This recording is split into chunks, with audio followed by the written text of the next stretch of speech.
Live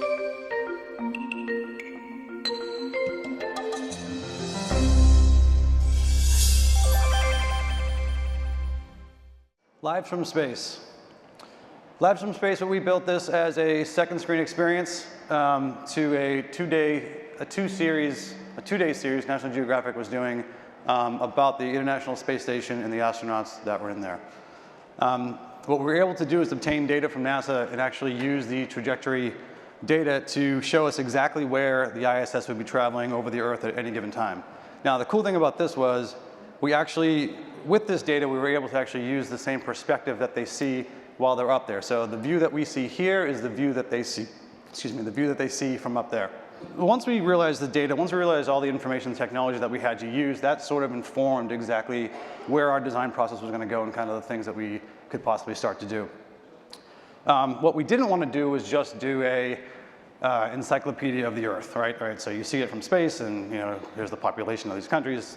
Wasn't really that interesting. So we want to take a more sort of social sort of stance on it and figure out what these people were doing right then and there while the ISS was going over these countries. So what we're able to do is scrape social media top 10 lists like iTunes, YouTube, Foursquare, Twitter, things like that. And we were able to pull all the data from these sources in real time. And that allowed us to kind of make connections with other countries, seeing what people were doing all over the world. We also had a gallery, so people were able to submit photos, videos to the website that the astronauts would see. You could say hello to them, you could interact with them. That was quite special. We had a couple celebrities that was quite nice too. We had this optimized for mobile, so no matter where our audience was, they'd also be able to track the ISS. We stripped it down nicely, kept the essentials, and had a pretty seamless experience for that. That being said, is just a little bit more. When National Geographic launched their TV special Live from Space, they needed an interactive experience that was pretty out there. So instead of syncing up with the TV show, we synced up with a satellite going 17,000 miles per hour, the International Space Station. Using NASA's raw data, the site follows the ISS live. And by pulling in info from other sources, visitors can see exactly what's happening down on Earth. The iTunes Top 10, the hottest YouTube videos, Twitter trends, Foursquare check-ins, and more. So what did people discover? Iran's favorite check-in is Chipotle. India and Kenya share a top 10 song. And Japan enjoys falling penguins.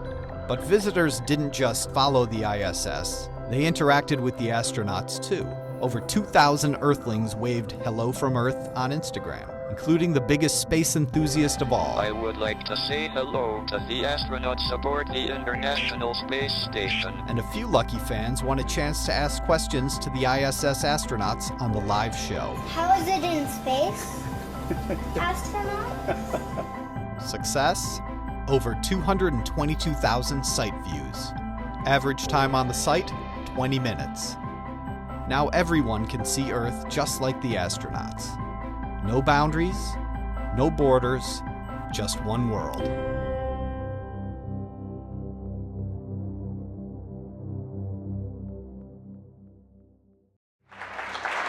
Thank you very much.